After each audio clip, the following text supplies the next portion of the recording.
বিসমিল্লাহির রহমানির রহিম। প্রিয় থার্ড ইয়ার শিক্ষার্থীবৃন্দ, আজকে আমি তোমাদের ম্যানেজমেন্ট অ্যাকাউন্টিংয়ের অ্যাবজর্পশন অ্যান্ড ভেরিয়েবল কস্টিং এই চ্যাপ্টার থেকে একটি অঙ্ক করাচ্ছি। এর আগে বেশ কিছু অঙ্ক করিয়েছি, আজকেও একটা ইম্পর্টেন্ট অঙ্ক করে দিচ্ছি, সবাই খেয়াল করো। প্রবলেম 19, এখানে বলেছে Hossain company produces and sells a single product, selected cost and other data of a recent year are given below. নিচে এই তথ্যগুলো দিয়েছে হোসাইন কোম্পানির বইতে, হিসাবের বইতে। আচ্ছা, এখানে বলেছে কি opening inventory in units. Opening inventory in units মানে প্রাথমিক স্টকের পরিমাণটা আমাদের বলে দিয়েছে কত, 0। তার মানে আমাদের ওপেনিং ইনভেন্টরি এখানে নাই, ওপেনিং ইনভেন্টরির পরিমাণ হচ্ছে নীল, 0। আচ্ছা, তারপর কি বলেছে unit produced during the year. Unit produced তার মানে কি প্রোডাকশনের পরিমাণ ওই বছরে দেওয়া আছে কত, 10,000 unit. Unit sold during the year, unit sold সেলসের পরিমাণ দেওয়া আছে কত, 8,000 unit. Ending inventory in units, ending inventory পরিমাণও দেওয়া আছে। একটা অঙ্কে আমাদের 4টা তথ্যের প্রয়োজন হয়, সেটা হচ্ছে ওপেনিং ইনভেন্টরি, এন্ডিং ইনভেন্টরি, তারপরে সেলস এবং প্রোডাকশান। এই 4টা তথ্যের প্রয়োজন হয়। আমাদের 4টা তথ্যই আমাদের অঙ্কে দেওয়া আছে। যেহেতু 4টা তথ্যই অঙ্কে দেওয়া আছে, প্রশ্নের মধ্যে দেওয়া আছে, সুতরাং আমরা অন্যান্য অঙ্কে যে ওয়ার্কিং 2তে দেখাতাম opening plus production minus sales সমান ক্লোজিং, ওই ওয়ার্কিংটা আর এই অঙ্কের জন্য দরকার হবে না।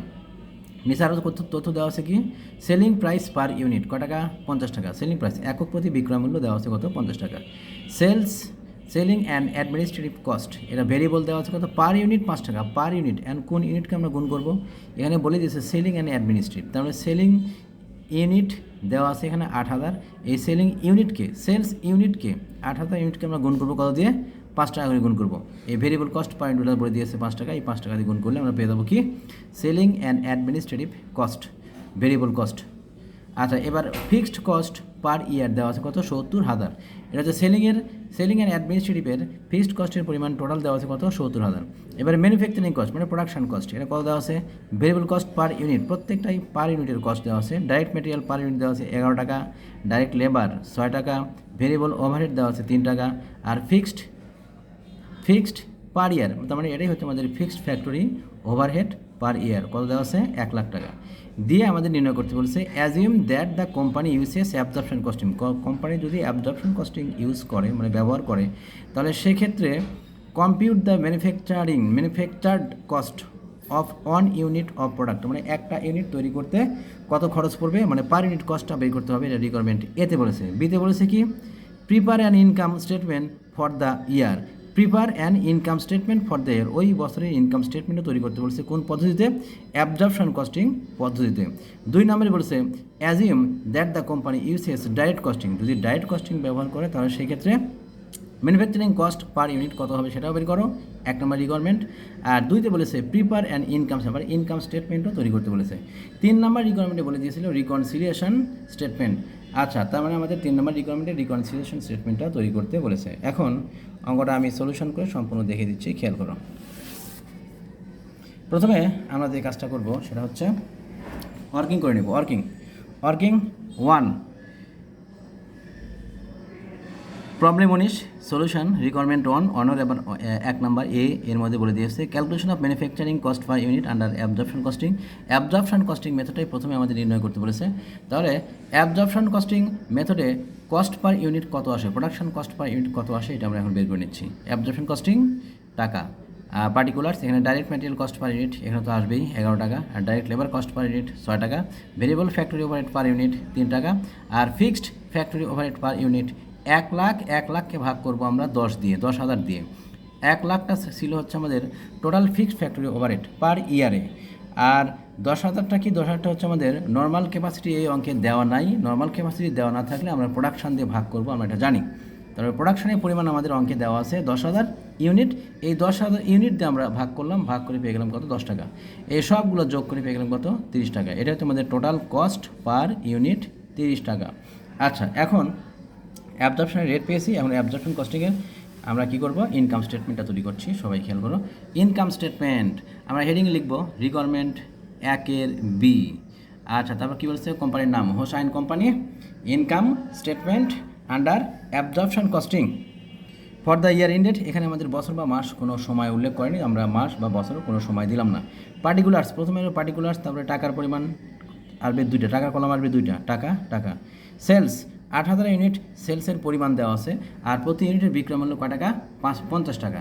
তাহলে 8,000 গুণন 50 করে পেলাম 4 লাখ। এবার less cost of good sold, cost of good সোল্ডের মধ্যে আসবে কি? Cost of beginning inventory, beginning inventory নাই, তাই নীল, 0। আচ্ছা, অ্যাড কস্ট অফ প্রোডাকশান, প্রোডাকশানের পরিমাণ 10,000 ইউনিট, 10,000কে গুণ করলাম কত দিয়ে? 30 দিয়ে গুণ করে পেয়ে গেলাম 3 লাখ। 3 লাখ প্লাস এই শূন্য যোগ করে পেলাম কত? 3 লাখ টাকা। তাহলে এখান থেকে cost of goods available for sale, এটার নাম, এই 3 লাখের নাম হচ্ছে cost of goods available for sale. এবার লেস করব cost of ending inventory, cost of ending inventory, cost of ending inventory পরিমাণ আমাদের ইউনিটে দেওয়া আছে, ইউনিট দেওয়া ছিল 2,000, এই 2,000কে গুণ করবো আমরা রেট দিয়ে 30 টাকা, অ্যাবজর্পশনে রেট পেয়েছি আমরা 30 টাকা, এই 30 দিয়ে গুণ করবো, গুণ করে পেয়ে যাবো 60,000 টাকা। 60,000 টাকাটা বাদ দিব কোথা থেকে? Cost of goods available for sale থেকে আমরা বাদ দিচ্ছি, বাদ দিলে আমরা পাচ্ছি কত? 2,40,000 টাকা। 3 লাখ থেকে 60,000 টাকা বাদ দিয়ে পাচ্ছি 2,40,000।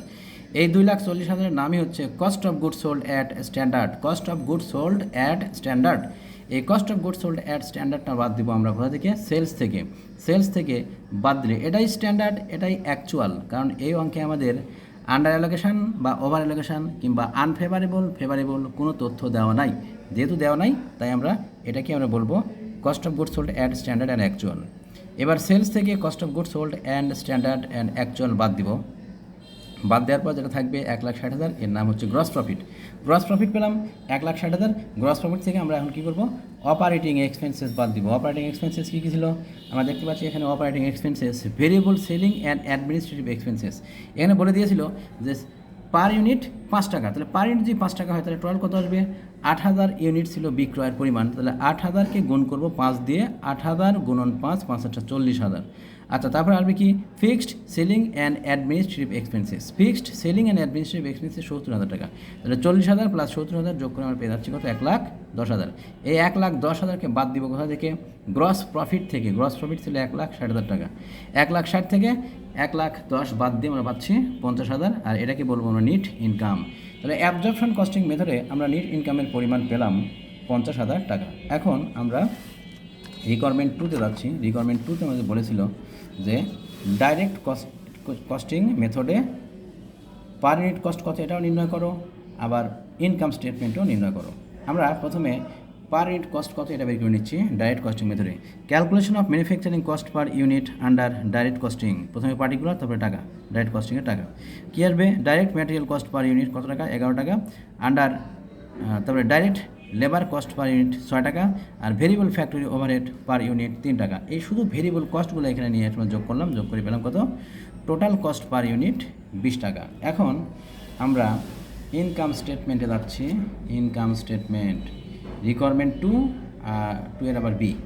তাহলে হোসাইন কোম্পানি, প্রথমে আসবে হোসাইন কোম্পানি, কোম্পানির নাম লিখলাম, তারপরে আমরা কী লিখবো? Hossain company pi income statement under direct costing for the year ended ... আমাদের টাইম উল্লেখ নাই। পার্টিকুলার টাকা কলাম দুইটা, টাকা টাকা। প্রথমে আসবে সেলস, 8,000কে 50 দিয়ে গুণ করবো, 8,000 হচ্ছে সেলস ইউনিট, আর 50 টাকা পার ইউনিটের মূল্য, গুণ করে পেয়ে গেলাম 4 lakh. Less variable cost of good sold, কারণ এটা যেহেতু ডাইরেক্ট কস্টিং মেথড, সুতরাং ভেরিয়েবল কথাটা উল্লেখ করতে হবে। তা আমরা লিখলাম variable cost of beginning inventory, এটা নাই, 0।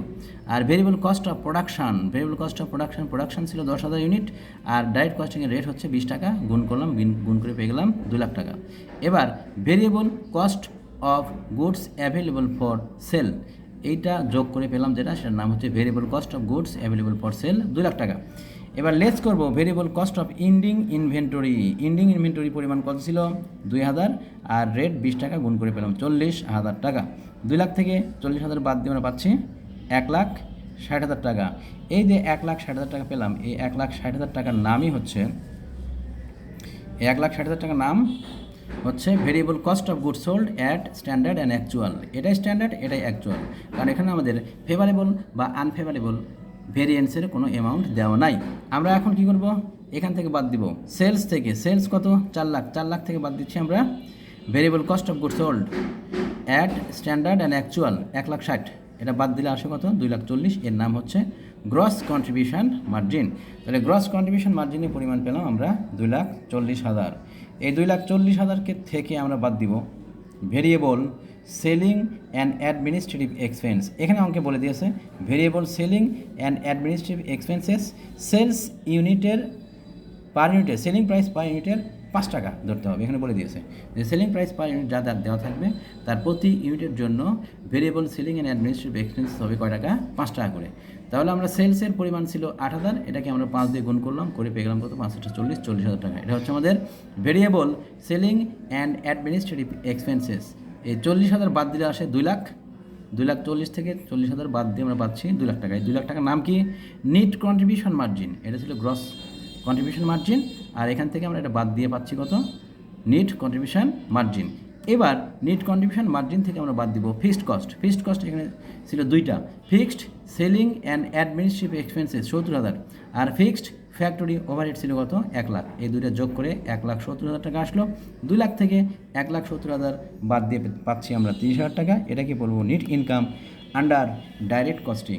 তাহলে ডাইরেক্ট কস্টিংয়ের নিট ইনকাম পেলাম 30,000 টাকা, আর অ্যাবজর্পশন কস্টিংয়ের নিট ইনকাম আমরা পেয়েছিলাম 50,000 টাকা। এখন আমরা reconciliation statement working number requirement number 3 3 নম্বর রিকোয়ারমেন্টটা আমরা এখন করছি। Requirement 3, Hossain company reconciliation statement particular. এখানে টাকা কলাম একটাই আসবে। প্রথমে লিখব কি? Net income under absorption costing 50,000 টাকা।